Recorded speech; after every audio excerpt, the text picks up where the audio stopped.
G'day, Jason. Welcome to Landscape Photography World. How are you going?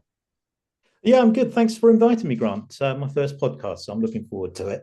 Oh, fantastic. I'm pleased to have popped your podcast cherry then.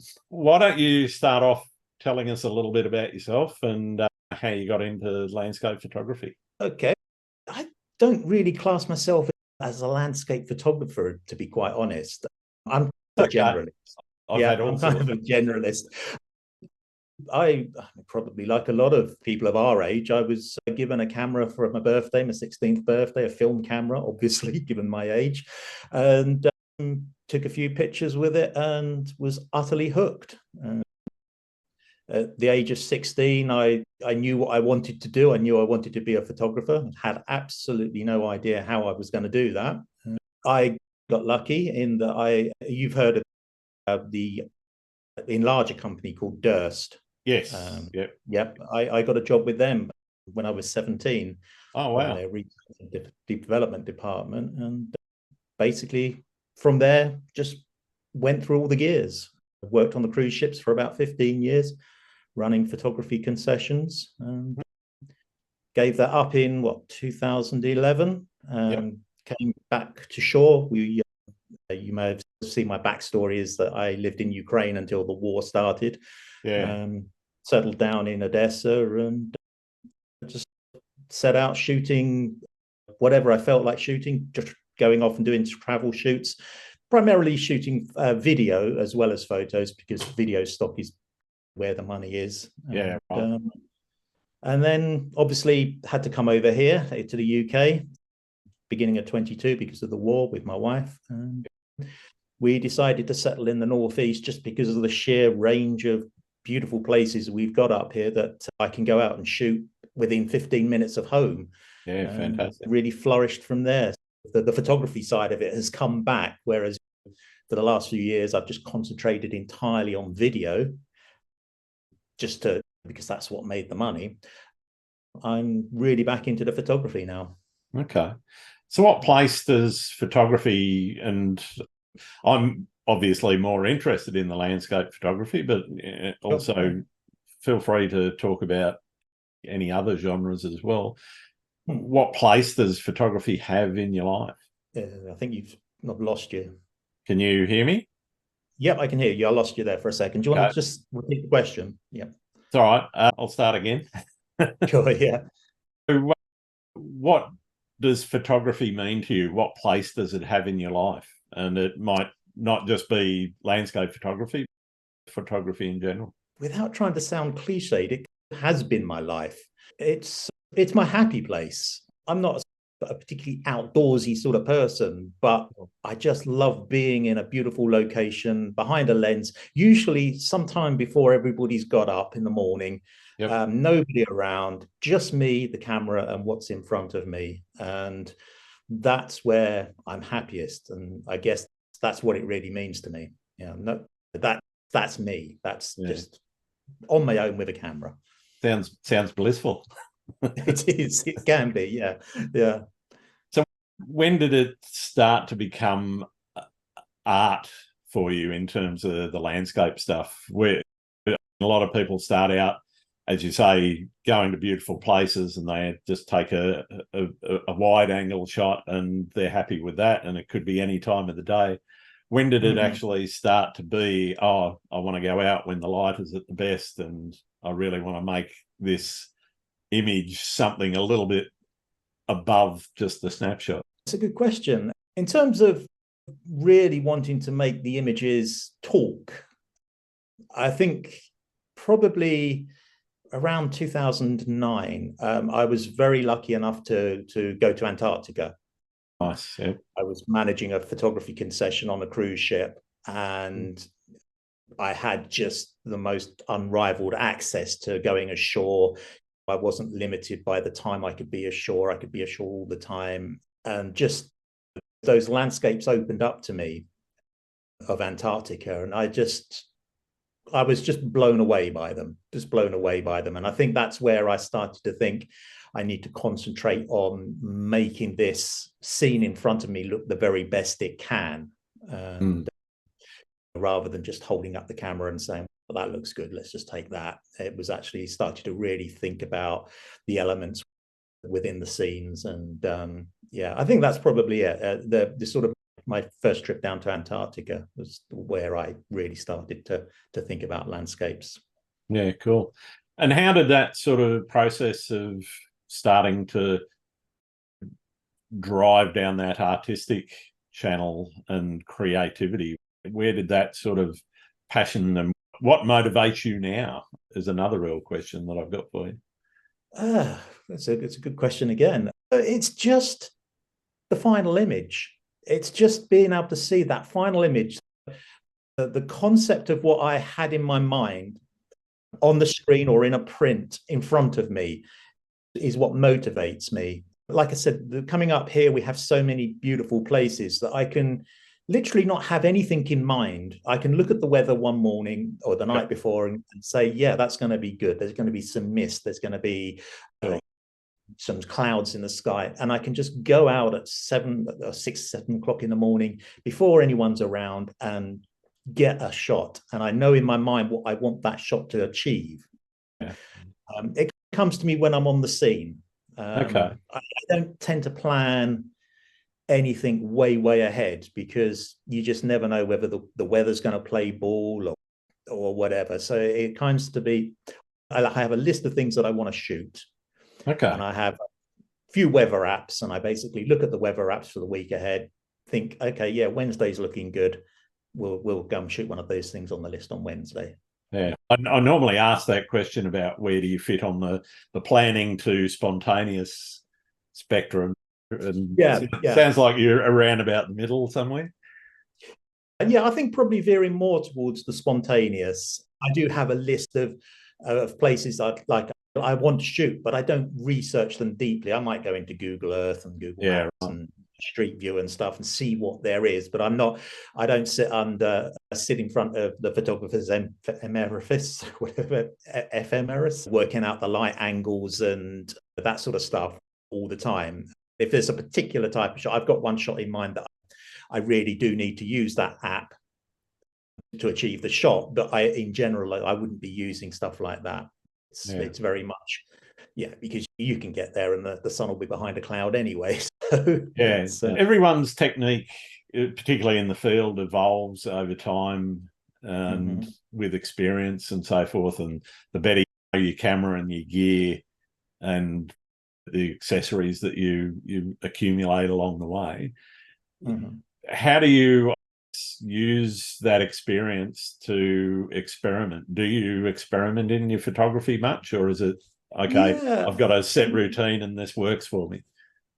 No, I do experiment. If I see something that's, the other day I was shooting some autumn leaves in the background of a river and they were backlit, and so you just, in your mind, you need to bring that exposure down to throw that river darker and bring those leaves out. So you've been around probably as long as I have in this game. You just instinctively know what you need to do after a certain period of time. It's the stage I can look at the light and probably tell you what the exposure is without an exposure meter. In most cases, I know I can look at some of the waves at some beaches and go, okay, to get this length of foam, you want a quarter of a second or whatever. Exactly. And it's that sort of instinct to shoot, to get the shot, that you've developed these instincts over 40 years in my case now. And I think, I hate to say it, but I think coming from a film background gives you such a great grounding in photography, because you had to get it right. And you had to, particularly if you were taking transparency film, you're half a stop under or over, you've just lost that image. So you needed to know exactly how to get things right in the camera. And I suspect we kind of lost that a little bit these days. That said, I quite enjoy the use of stopping down and stopping up to give better dynamic range. So some of the dynamic range in some of the cameras now is approaching the human eye, but when you're in certain conditions, as you can't always get that full range without some kind of bracketing. So I think But that's one reason why I don't think I'll ever go back to film. oh no, I'm not hankering for the days of film at all. But Yeah, no, yeah, I get where you're coming from. love digital, but I just still feel that the days of film gave us that grounding in Absolutely. how a shutter speed will affect the image, how the aperture will affect the image, and how the ISO affects the image.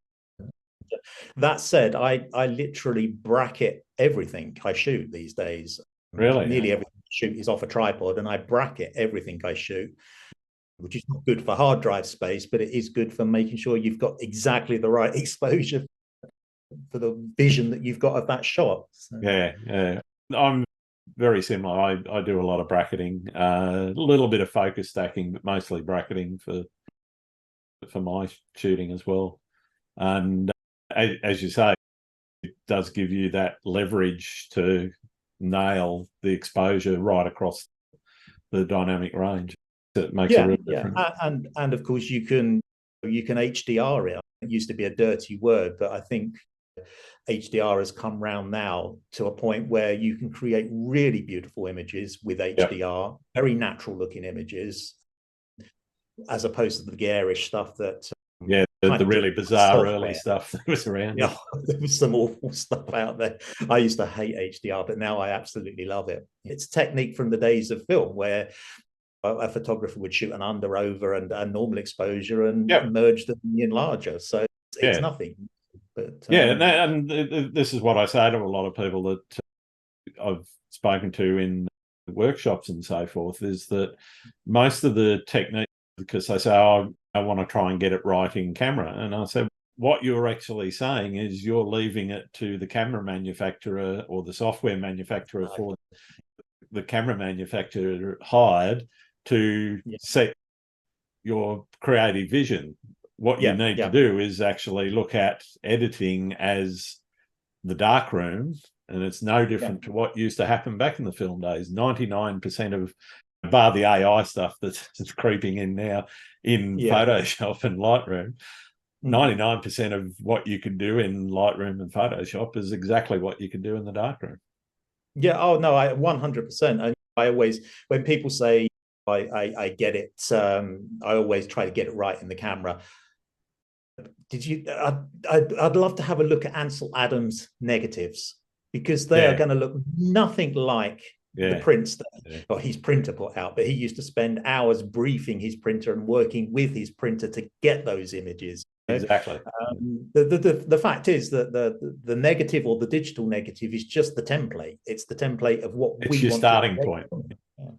And that's exactly what I try to communicate, is that you've got to get yourself a good base starting point.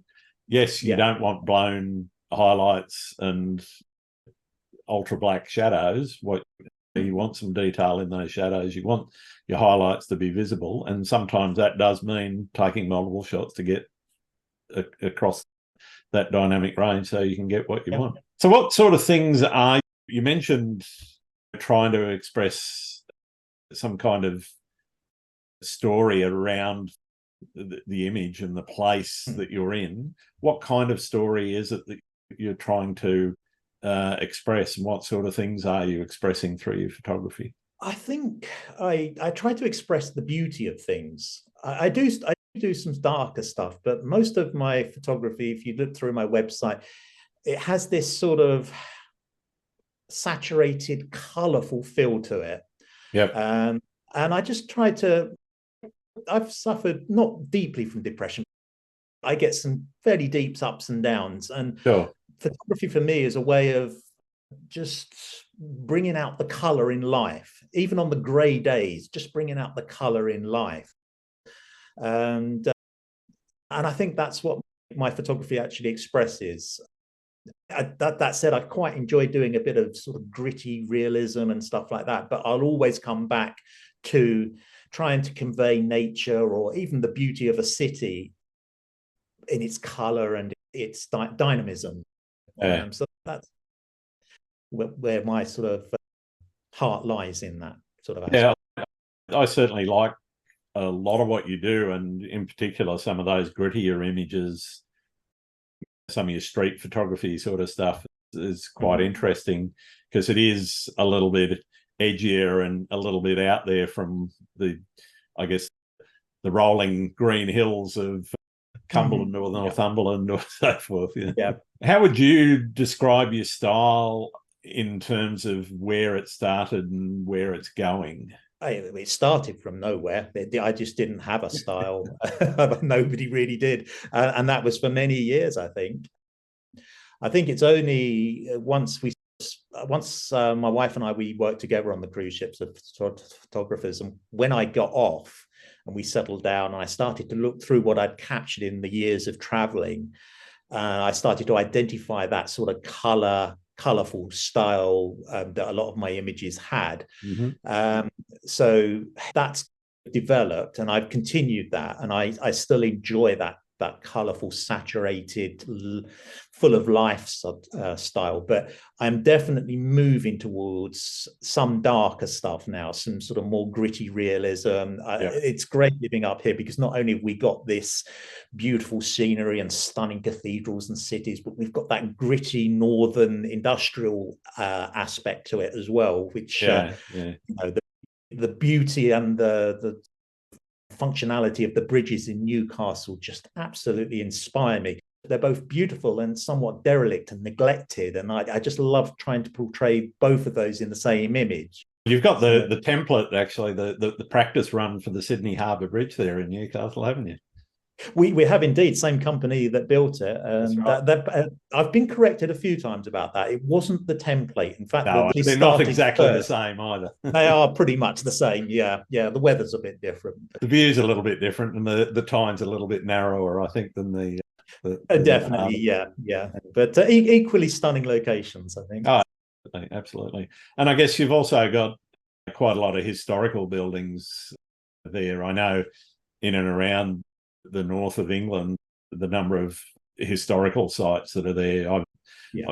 I'm quite into that sort of photography myself, and finding interesting sort of little details in some of the things that you might find. It might be a Roman ruin or a medieval cathedral or something, and there's just these little architectural things that you go, wow, somebody did that 2000 or 1000 or 500 years ago. My go-to location is Durham Cathedral, and there is an iconic sort of chocolate box shot that I keep going back to.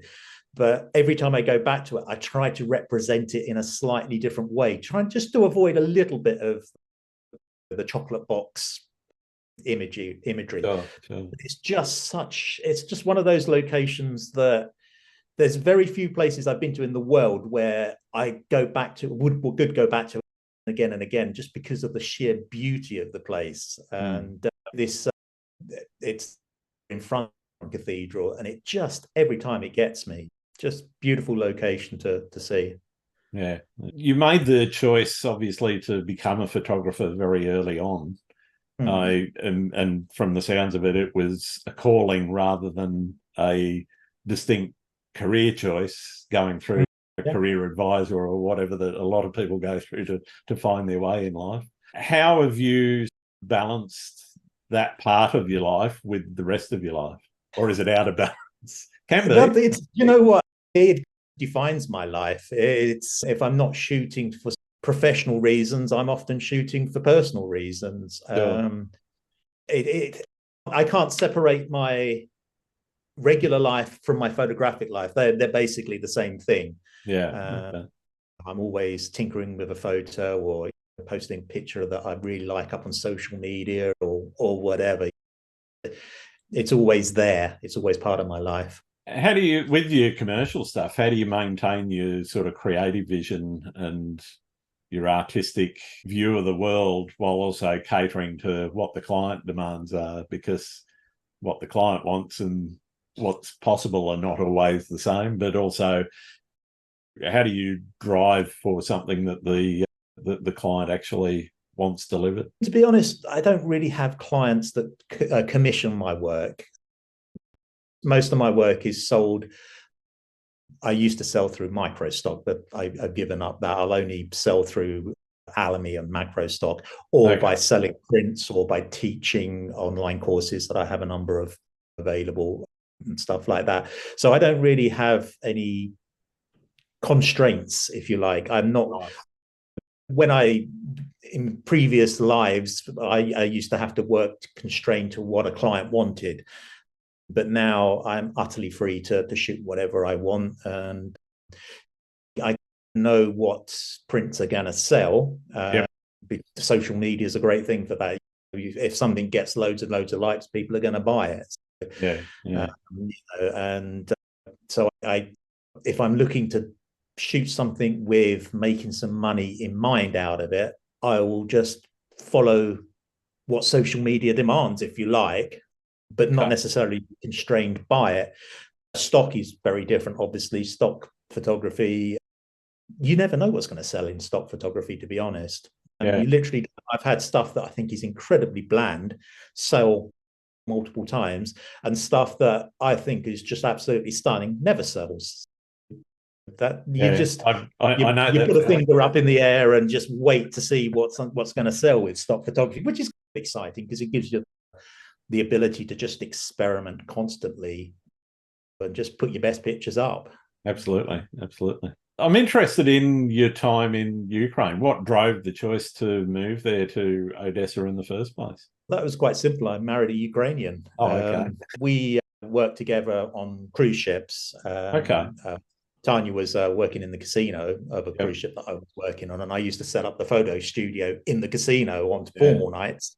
And we just got chatting, and she had a bit of an interest in photography, and we took it from there. I managed to sway my company to give her a job as a photographer, and we spent 5 years together on cruise ships as photographers. And nice. We got to a point where we can't do this for the whole of our lives. What should we do? We decided to settle in Odessa because my work is particularly the sort of video and photo stock. It's all done online, so I'm not tied down to a particular location or anything like that. The cost of living was so much better there. We could buy ourselves a nice little apartment and have a good life there. That's where I went. And it's a beautiful city as well, which helps. Yeah, I was going to ask, how did you find the shooting around that area? Because I guess certainly in the Western media, you don't see a lot of sort of Eastern European photography. There's a little, you get a smattering, but you don't see a lot of it. And it's only when you go into places like 500 pixels or whatever that you start to see some of that stuff. But what were the locations like, and what did you enjoy about shooting there? There's Odessa itself has the most stunning city centre. It's unlike anything in Eastern Europe. It was actually built by Italian and French architects. So it's got this really beautiful Mediterranean feel to it. It also has what I regard as possibly the most beautiful opera house in the world. I'm sure people in Vienna will be shouting at me, but I think it was actually designed by the same might people. Be some people in Sydney argue about that one too. Well, yeah, different styles though. Very different style. This is a very classic, or the neoclassical style opera house, and was actually, I believe, built by or designed by the same architects that did the Vienna Opera House. Yeah, right. And it's just the most stunning location to shoot. It's just really beautiful, fountains to the side of it, and just a place. It's one of those go-to places. You always go back to it and try and shoot it in a different way. And so the city center of Odessa is just stunning. It was during the war. It's been made a UNESCO World Heritage Center for its architecture. And beyond that, there's not a lot of great sort of landscape scenery on the outside. It's very flat. It's very agricultural. You can drive through literally hundreds of miles of sunflower seed fields and that sort of stuff. But the city itself, and also other cities such as Kiev and Lviv, beautiful cities for photography, really stunning places. Cool. And getting out when the war came, were you early in moving, or was it something that you stuck around to wait and see what happened? No, I was actually back in the UK. Okay. I was sorting out some family business, and I came to the UK middle of January. to sort it out, and with plans to go back. And I was Sure. going to be about 2 months in the UK, 2-3 months in the UK, and then go back. There had been this sort of impending doom over the last couple of months. We knew something was brewing, but we didn't think he was going to go all the way. We thought he might try and take the Donbass again, expand that or whatever. So I was in the UK. I was shooting. I just literally wasn't sleeping. I was every morning I'd wake up at 4 o'clock in the morning. I would look at the news, and then on, I think it was the 24th, it happened, and I immediately got on WhatsApp to my wife Tanya, and I said, it started, you need to get out. And she's like, oh, it's going to be okay. But she didn't see, because she was in the city, she didn't see what was actually going on. We both know that Russia wanted Odessa, and it was quite obvious to me that they were going to come for Odessa as soon as they could, in which case she would have been cut off and stuck there, and who knows what would have happened. So we basically spent that whole day on WhatsApp, and I was saying, you need to get down to your mum's. Her mum lives in a little town called Ismail, which is on the Romanian-Ukrainian border on the Danube. I said, you need to get down there. We had 4 cats that we had to deal with, all the stuff of life. Our entire life was in our little apartment in Odessa.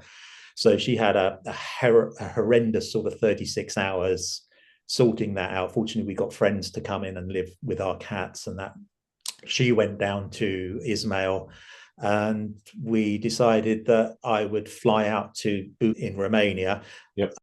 I have some Romanian friends who would get her out of Ukraine. They went up to the border crossing and got her out of Ukraine.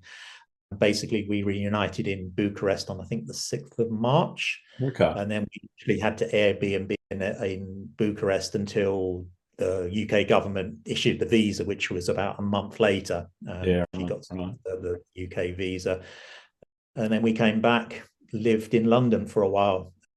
My father had passed away the year before, so we were in the process of selling his house. So we had that as a place to live. Once that was sold, we came up north and bought our own little place up here. Okay, wow, quite a tale. It was, it's been the last sort of 18 months have just been non-stop. It's just been a challenge. I took all my cameras to Bucharest and I didn't take them out of the bag once. It was it wasn't in my mind to shoot. And her family and everything, they're all okay? Yeah, Odessa now is relatively safe. You still got bombs going over and these Shahed drones and all that. Her mum's sort of moved up to our apartment in Odessa for a while. She's been up there a few months after our apartment, and I've one remaining cat. Unfortunately, 2 of them have passed over the Rainbow Bridge since we've been away, which is sad. But one of them, we went in August. We drove to Ukraine, or rather, Tanya flew into Ukraine via Moldova, and I drove to the Ukrainian border, and we pulled out our first cat and drove her back across Europe. So Tanya needed to be in Odessa for sort of 2.5 weeks. So I thought, I'm going to drive across Europe. I will stop off in some nice places, do some photography, do some filming. And so I went down to Frankfurt and to Nuremberg, and then over to Krakow, which was gorgeous. They're just a road trip. And then we had basically a 36-hour dash across Europe to get the cat back into the UK. Blimey.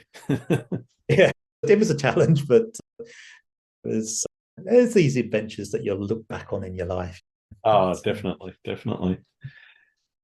I'm always interested in where you shoot and how that impacts on not necessarily what you shoot, because obviously if you're shooting your local area, and you've already mentioned a couple of spots there around the traps, but I'm interested in how it might influence how you shoot and the techniques that you're using. Do you think that has had any influence, moving to where you are now, had any influence on changing the way that you shoot? Yes, I think so, actually. I'm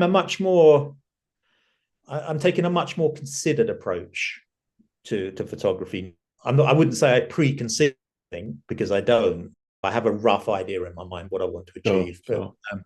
But I've slowed down because I have time now. I'm not constantly worrying about trying to make money from video stock and traveling around and Europe or whatever and shooting video stock. I have the time now to just do it my own way. So like I said earlier, I think nearly every shot I take now is taken from a tripod. Everything is more considered, more not a structured approach, but a slower approach to everything.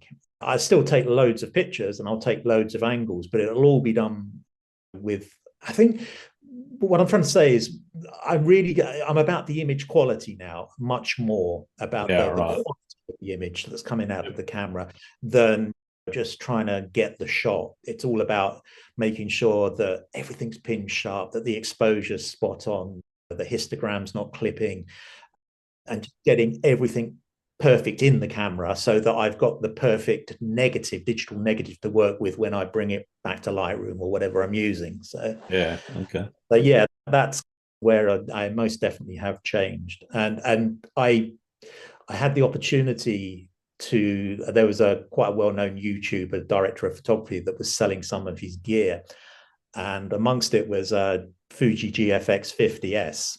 Okay. Going for several £100 cheaper than you could buy one second hand on the camera stores. And I know I've followed this guy for a long time, so I knew it had been well looked after. And so I offered him the full amount and I bought it. And I've just absolutely, I had absolute buyer's regret the moment I sent him the money. And that's absolutely evaporated since I've been using it, because I wrote an article actually recently about the image quality thing. And there's only two cameras that I've really ever felt that gave me that real film look. The first was the D3, the Nikon D3, because it was at a time when all the other camera manufacturers were pushing 24 megapixels. Nikon said, no, we're staying with 12. We're going to make those the best 12 megapixels you've ever seen. And the quality that came out of that camera was just sublime. And I hadn't had anything like that until I got this GFX 50. The files are just so beautiful. The tonal range, the contrast, the color contrast. It's been an absolute revelation buying that secondhand camera. Absolutely. And I think that's I was driven to buy it because of my desire to get that really beautiful image quality. And I've had absolutely no regrets in actually getting that camera. Fantastic. Other than Durham Cathedral, do you have a favourite spot, one that just keeps pulling you back? Havana. Okay. Cuba.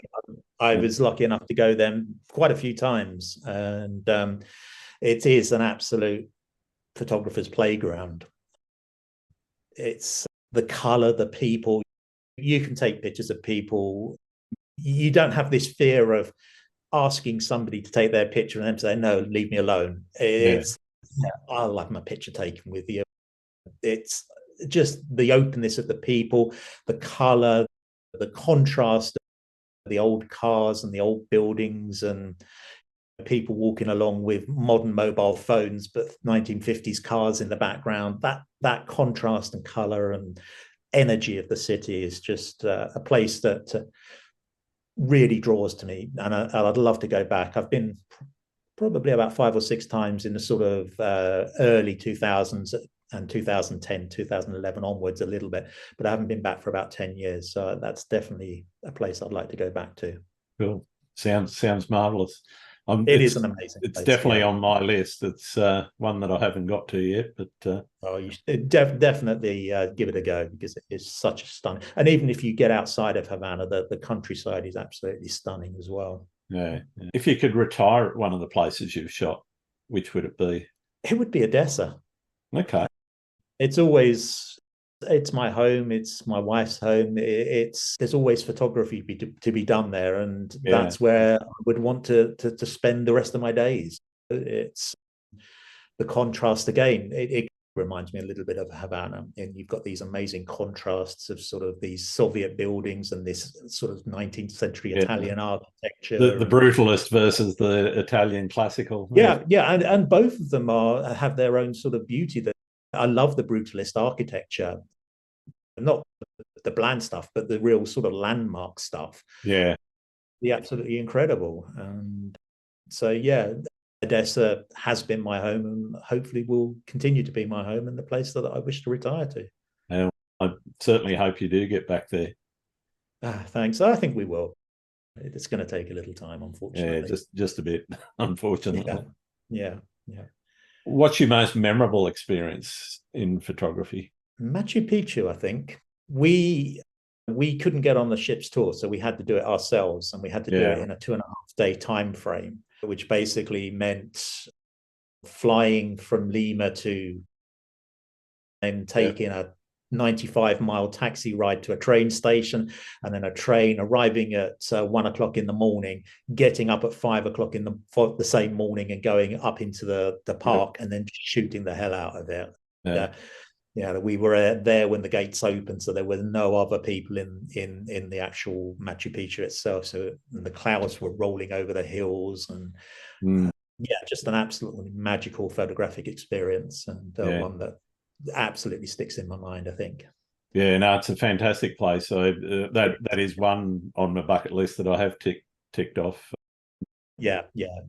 We were lucky to spend a couple of nights in Agua Caliente, which is down at the bottom, and went up for the sunrise, which, to be honest, the light wasn't that great. It was a bit cloudy and it just didn't pop. But the afternoon before, we actually were with a tour group, and then we got a bit of free time at the end, and it was literally just before the park was closing, and the sun was just dipping behind the mountains there in the west, and just got this lovely side light coming in off the sides of the peaks there, and it was just, and the buildings and everything, it was just magical. It was wonderful. And the setting that it's in is just second to none. I've never seen anything like it. Like I said, I've been to Antarctica, and that's stunning in its own right. But Machu Picchu, we were very unlucky with the light. I can say unlucky that it was overcast and low cloud all the time that we were there. Yeah, right. And we were just at the end of a flooding of the what's the name of the river that goes through? I forget the name. I can't remember. The Urubamba. That's it. Yeah. They'd only reopened the railway the day before, so we went down after our sort of, I think, 8 or 9 hours in the site itself, and the Urubamba River was in absolute full flood. It was just raging torrents. So I grabbed the video camera. Tanya had been filming in Machu Picchu, and I've been taking stills, and I grabbed the video camera and I just shot this Urubamba River. And I'm not kidding you, the 10 minutes that I stood there filming it have been the best-selling stock video that I've ever shot. I sold 2 yesterday. It's paid for the camera 4 times over. Oh, wow. 10 shots. And you just think to yourself, I wish I could repeat something like that. Absolutely. What about horror stories? Everyone's had a shocker once or twice in their life. Have you had anything go badly wrong? Not particularly. The working on the cruise ships was always good fun, because particularly in my first part, the early to late 90s, it was all film based. So you will always had this possibility of screwing up. I never really did anything that really screwed up, but I did have an assistant who, for some bizarre reason, decided to check the chemicals in our film processor just as 6 rolls of a German passenger's personal films were going through it. Holy. And as the manager of the concession, it was left to me to explain quite how that had happened, which wasn't the easiest thing to do. And he's first of all, his English wasn't particularly great, and secondly, he was extraordinarily angry about what had happened. I basically had to compensate him and give him basically all the shots that we had taken through the trip. I said, you can have copies and all that, but yeah, so that was a pretty nasty horror story. Wow. I had a Nikon F4 stolen on a cruise ship as well. That was pretty. Wow. It was literally the night I'd been out in Rome. I'd come back to the ship, and I'd got a telex. It was in those days. It wasn't an email that said, "Oh, you're being transferred to Miami tomorrow morning at 7 o'clock." So I just an absolute faff. I just running around, and sometime in that confusion, somebody decided to steal my Nikon F4. Wow. So I turned up at this next ship in Miami the next morning without my cameras, which was a bit of a horror story. But yeah, not too many horror stories. Well, that's good. What's the practice of photography taught you about the world? Patience, I think. It's taught me, it's a tricky question. Photography taught me about the world. It's taught me the beauty of the world, I think, and the reality of the world, the contrasts, how you can be taking an absolutely beautiful scene and then move, I don't know, 3 or 4 meters to the right and seeing the dereliction of somebody's life, needles or whatever in a bush. I think you wouldn't see that a normal person walking by, but as a photographer that's constantly looking for something, both the beauty and the ugly side of life in a few square meters at the same location. Okay. What does success look like for you in photography?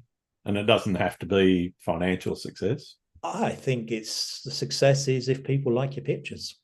Okay. It's as simple as that. If somebody says, "Yeah, I really like that picture," then that's a success. Yeah, it's to me, it's as simple as that. And if somebody goes beyond that and says that's absolutely fantastic, then yeah, I'll take that. And I'd like to say we spend a lot of time crafting our art, but the average person doesn't actually see No, that's what all we invisible. put into a photograph. But if they like it, I don't care if they know how much time I've spent on creating that image or not. If they like it, then I'm happy. Yeah. And Yeah. that's it. That's it, I think. Yeah. No, nobody sees the fuel bills or the airline tickets or the I don't know. Of course not. the Yeah. time spent hiking up a gorge to Yeah. get no. Yeah, exactly. And All that, or invisible. just the fact that it was your experience and knowledge that allowed you to capture that image. Yeah, It's, in the way that you have captured it. yeah.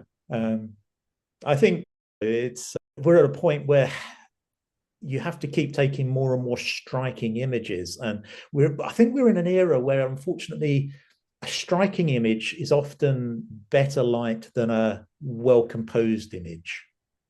Yeah, I've got to say I've seen some technically awful Yeah, images, yeah, garnish, and even some of I'm putting my hand up here saying some of my technical horrors, they're not technically right. you know, I You push know, things way too far. Well. I'm I might have stuck it up on Instagram 5 or 6 years ago or whatever, and it just went off. And Yeah, yeah, yeah, so you just can't predict. And then there's others that I know I've put everything into making sure that it's as perfect as can be, and it gets nowhere near the same amount of interest. yeah. It can be a little bit demoralizing, but you know, the fact is, you go out, you continue taking as many pictures as you like, and just you just accept that sometimes people like striking images over No. beautiful images. What we would consider beautiful images. Mm. How has your relationship with social media changed over the years? Obviously, back in the day, it was a little bit easier to gain a following, and the way Instagram in particular has moved more towards video and that competition with TikTok. How has your relationship with the various social media platforms out there changed? It's I actually have been picking up the following in the last sort of 2 years, more or less since I've been back in the UK. I had reasonable following on Facebook page, about 4,000 people or so. Twitter, I had 300 people. Yep. But I noticed that on Twitter, people really got engaged if they could put their own photos up. So I started doing these showcases. I was copying other photographers that were doing the same thing. I'm Yeah, not going to yeah. that it was my own original idea, but I did that solidly every day for a year, and I built from I think 300 to 16,000 Okay. over that period of time, and they're all pretty engaged followers. They're not you lose some, you gain some, but they generally I stick up a morning post every morning and I'd still get 100, 150 people liking it, commenting on it. And yeah. Since I've been putting I post to a few groups that are specific sort of about not photography, but the beauty of Britain. And they get really high engagement. So I invite them to my page, and I've added about 3,000 to the page in the last sort of 6 months. Okay, that's cool. Instagram, I've grinded and grinded and grinded for years and years, and it's never gone anywhere. I've tried reels. I've had reels that have had 1,000 likes, 100 comments, and I might have got 2 new followers out of it. So Instagram is, when I do my social media posts in the morning, it's always the last one I post to. Yeah, interesting. I think it's lost its relevance in photography these days, to be honest. Yeah, I'm really interested with the growth of photography in threads, or Instagram threads as they call it, which is obviously a Twitter knockoff. But it's interesting seeing that grow into something that I think Instagram probably could have transformed into had it wanted to. I just find it's a strange move to split it off into another platform that everyone's got to engage with and take time out. That's the thing that I struggle with. Is I'm running a number of accounts on the sort of the big three: Twitter, Instagram, and Facebook, but I'm also running Vero and Threads and a couple of others.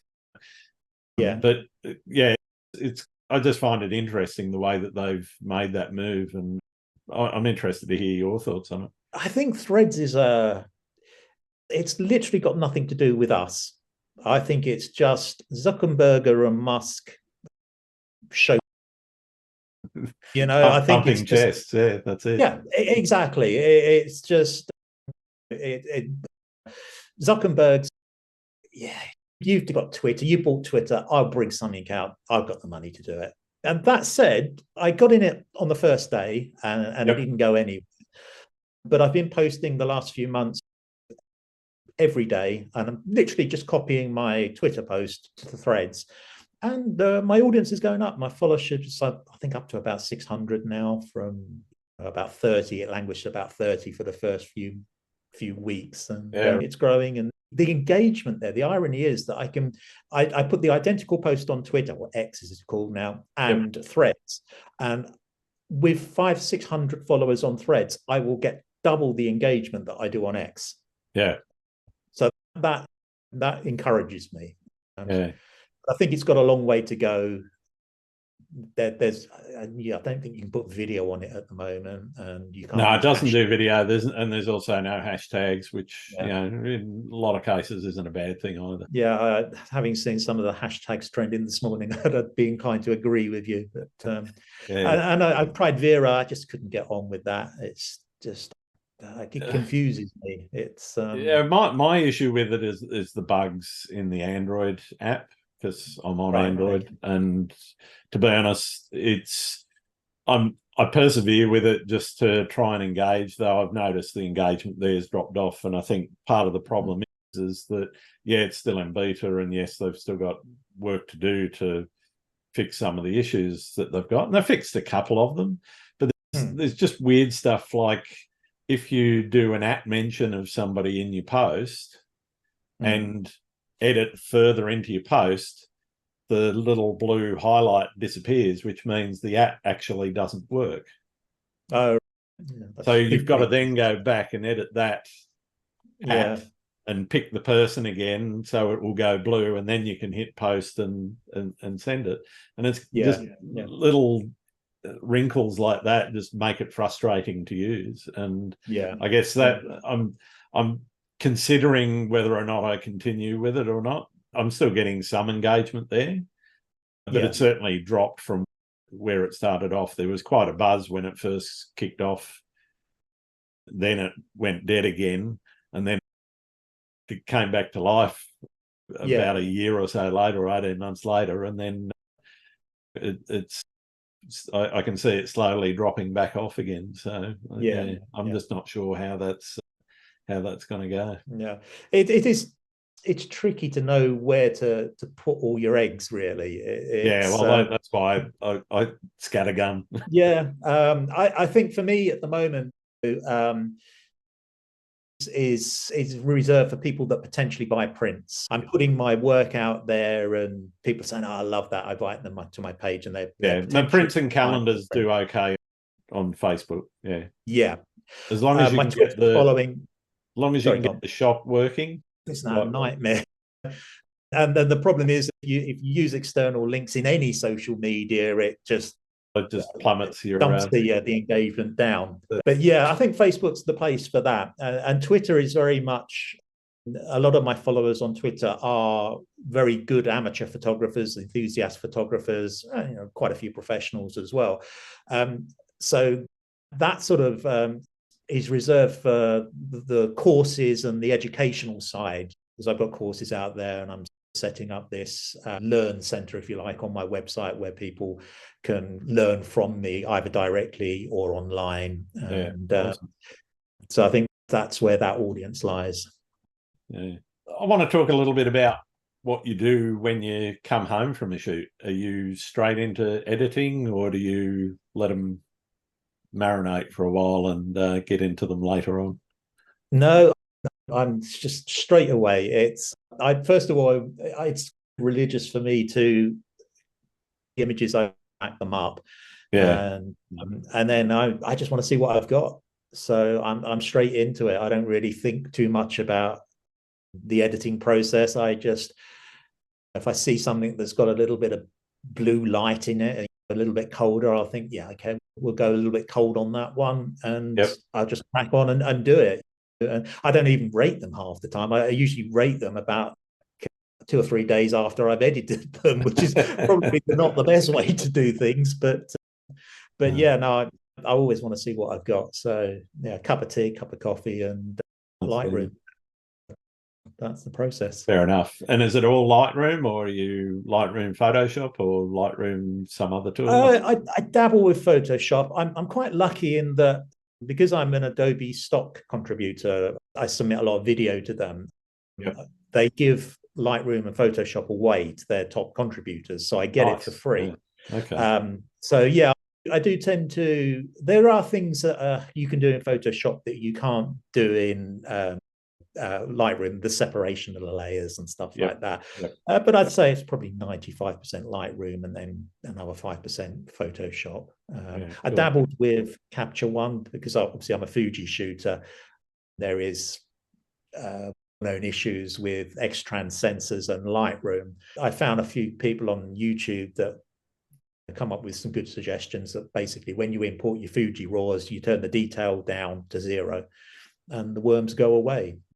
You don't want to be sharpening stuff on import anyway, so and it makes sense. So sharpening's the last thing I do to an image, and it depends on what I'm doing it for. Am I doing it for print, or am I doing it for the web? Yeah.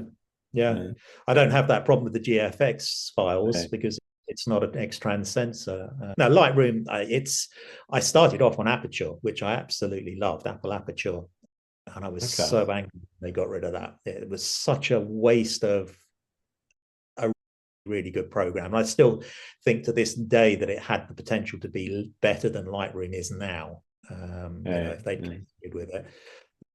But yeah, Lightroom is where I do 95% of my work.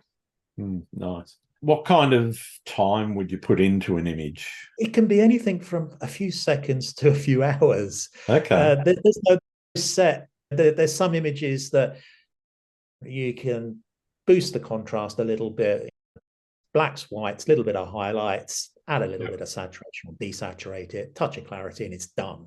And then there's other images where you look at them and think, I need to spend some time on this. I need to take a bit of some radial masks in, and drop some grad masks to pick out the subject, eliminate the sky. There's some images I can spend an hour on, and other images that I can have looking great in a few seconds. So yeah, there's no time limits. What about when things aren't going your way and you've got a creative block, or you're sitting there going, I don't really feel it today? What do you do to get yourself out of the funk? It's a good question because it happens a lot, and I'm sure a lot of photographers, particularly if you do it as a job, a lot of photographers have that. I just basically I look at the weather. I look at the weather apps and I think about if there's going to be a nice stormy sky or something like that. I think I'm going to go out that day regardless, and I'll set several alarms for 4 or 5 o'clock in the morning, depending on the time of year, and I will just get up and go. It's the great thing. I love shooting pre-dawn. It's my favorite time of day. And the great thing is you can't look out the window and be discouraged because it's dark. Yeah. Yeah. So you've got to go and you've got to wait and see what appears. You're committed before you cloudy, know what it's going to be like. Yeah. Exactly. You can't be deterred by the weather unless it's hammering down with rain or whatever. But Yeah. you're not deterred by the weather because you can't see what it is. So you go and then you theme what you're going to shoot towards the light that you're given, basically. So, yeah. What do you see as being the biggest challenge for photography right now? I think the obvious answer is AI. A lot of people have said that. Yeah, I don't know how big a challenge it's going to be because I did write an article for Light Stalking about this, and I came back to the core of what photography is, and it's Cartier-Bresson's "The Decisive Moment." Yep. And you're never going to have that with AI. You can take a picture that will only ever happen once in your lifetime, in anybody's lifetime. I have a shot which is quite well known of a cruise ship in front of an iceberg in Antarctica, and it's been stolen so many times. I've given up chasing it these days, but it's never going to happen again. That particular scene will never ever happen again, and you can imagine it from AI, but yes, that didn't happen in AI. That's right. And I think the other issue with AI at the moment is it's not really AI. It's other people's work being amalgamated into what an algorithm thinks it should look like. And that, I think, is morally wrong, completely morally wrong. Legally, I think it's dubious because you're not giving permission for that work to be used. It's just scraping the internet for them. Yep. So yeah, I think that we're at a very early stage of a very early stage of a situation that needs to be managed very carefully. Yeah, totally agree.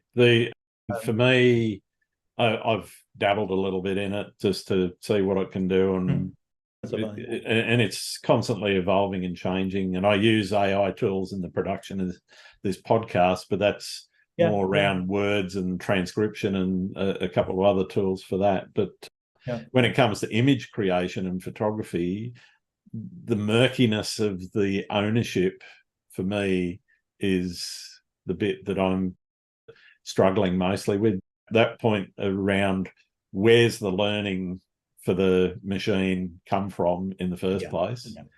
Plus then, okay, well, who wrote the algorithm? And if it's some of the open source stuff, who's still writing the algorithms? And if the machine learning has been set up in such a way that the algorithm is evolving on its own, who owns it? And then you've got the machine itself in the middle of it all going, I'm the one actually generating the images. And yes, you can be very clever with the words that you type into a prompt to ask it to do something to get what you want, but that's effectively all you've done in my mind.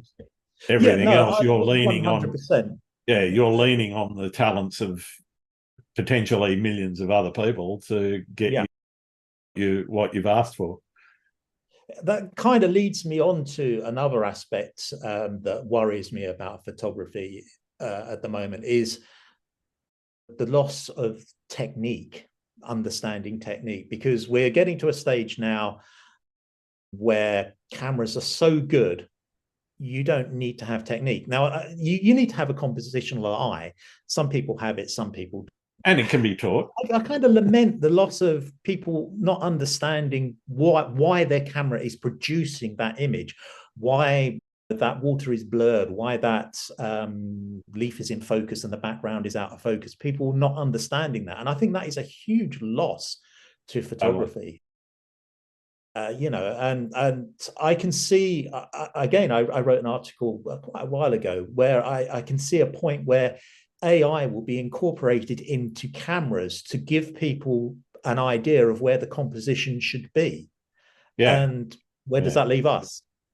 It's where does our genuine creativity come into things when a camera is literally telling somebody what to shoot? And I don't Yeah. think that's far off. I think we'll see that in 5 years' time, Oh, that you'll have a display yeah. in the viewfinder on the LCD that says, oh, we should go for a rule of thirds on this one. Try and put that tree just over there. And I don't think that's far off, unfortunately. Yeah. And Yeah. I think that'll be a terrible loss to photography. I totally agree. As I say, I mean, compositional techniques and rule of thirds, yada yada, all of those things can be taught, and you do learn them. But I think, as you said, the eye for actually looking at a scene and then deciding what you're going to put in the frame and how far into the scene am I actually going to place my frame? Am I zooming in on a tiny detail, or am I zooming right out to get the whole panorama? That decision making really comes down to the skill, the creativity, and the decisions that the person is going to make. And if a camera is telling you what to do, then it's kind of, as you say, it just starts to get a little bit, okay, again, and the problem I foresee with that is that we will just, and we're seeing it already, we will just get a never-ending stream of identikit pictures. Yeah, homogenized. This is they'll all look more or less the same. The lighting will be a bit different, but the compositions will be the same, and there'll be no creativity. Which, I mean, if you look at it in a more positive point of view, that will make the good photographers stand out because their images will be different. We can take a positivity from that. So. Yeah. What do you see as the future of photography? You talked a little bit about it there, but what do you see in general? Where do you see photography going? I think it's always going to be around, and there's always going to be good photographers, because it's not about taking pictures. It's about the process of creating an image. It's about, I can sit here and I can type into this laptop a stunning scene, a mountain valley in a jungle with elephants walking through, and it'll pop it up for me. But the real thing about a photographer is they want to be there. They want to go to a location that inspires them, and they want to capture that location. Again, going back to Cartier-Bresson's decisive moment, the moment that wave comes over, the moment that cloud just pops a little bit of light through on the cathedral or whatever, that absolute moment that will never, ever be repeated. The world is so infinitely variable that we can always find something new to capture. And I think that's where photography will not die out. It will continue going because we're the ones that are going to be there to capture that. Absolutely. Absolutely. What do you like to do when you're not out shooting? I'm a bit of a gamer. Yeah. I like city building games, strategy games on the computer and stuff like that. I've just taken up model railroading last week. Okay. Yeah, I needed something for the winter. It's not always going to be ideal shooting conditions up here, and I just needed something new to divert my attentions a little bit. Yeah, gaming and model railroading at the moment. I'm sure that will change at some stage. So in the model railroading, are you building out a whole room, or is it just a small portable or more portable setup? I've got a 6x4 board at the moment that I've just started. So I don't want to go all in because it's not exactly a cheap hobby. No. I want to build a 6x4 layout, a couple of parallel tracks and a couple of locos and a bit of scenery, and I'm just learning how to create the scenery and put it all in place. And it's that creative process again. You have a vision of what you want to achieve, only it's on a piece of board with some railway tracks and some locomotives. So I'm starting small, and if I enjoy that, then I will probably rip all that up, and I've got a little room that I sort of a 9 by 7 foot room that I might turn into a full scale layout. Oh, sounds excellent. Yeah. I had I a relative who actually he had worked on the railways for some years, and he actually bought an old rail car, a passenger carriage with all the right, yeah, stripped out of it, and basically the railway ran end to end and around the ends of the carriage. It was right, quite an interesting way that he'd got it set up. So you could walk right down the middle of it and look at any piece that you wanted to, but it's right. paraded up and down around the carriage. It'd be a great place to put a photo studio in an old. I agree. I just don't have the space in the backyard for. Yeah, I mean, even barely have the space for a model railway in the backyard. No.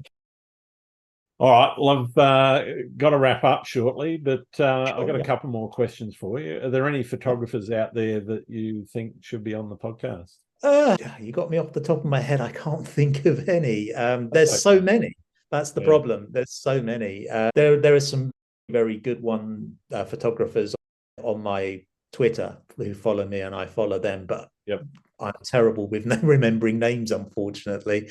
So I can definitely forward those to you, because there are some extremely good photographers that certainly deserve a bit more attention than they currently get. Yeah, brilliant. All right, well, thanks for that. I've got one more question, and it's probably the most important one that I can ask a photographer. Do you like pineapple on pizza? Oh God, no! Definitely not. Definitely not. Okay, it's just wrong, isn't it? Some people love it. I'm a neutral. If it's there, I won't pick it off. But if it's not there, I probably wouldn't order it. Yeah, no. For me, pineapple in a bowl with some cream, yeah, that's okay. But on the top of a pizza, no. Put grilled pineapple on a hamburger, so yeah. All right, it's been absolutely brilliant getting to meet you and learn a little bit more about you. Where can people find your work? I'm on Twitter. I'm on, as we've mentioned, on all the social medias. I've got my own website at jasonrowephotography.co.uk. So yeah, I've got multiple galleries on there and a learning center and stuff like that. And the YouTube. I'm trying to build a YouTube channel. It's going slowly. People seem to like it, but the algorithm doesn't, unfortunately. So I don't get as many views as I hope. And again, that's Jason Rowe Photography. So, that's where they can find me. Thanks again, Jason. Yeah, it's been brilliant. I've really enjoyed it. And thanks for inviting me. Thank you. Thanks again for listening to Landscape Photography World. I hope you enjoyed the show, and keep listening, because I'll be joined by some great guests in upcoming episodes. You can find my work in this podcast at grantswinburnephotography.com. I'm also on Vero, Twitter, YouTube, Instagram, and Facebook. I'm Grant Swinburne. Hope to see you out shooting soon.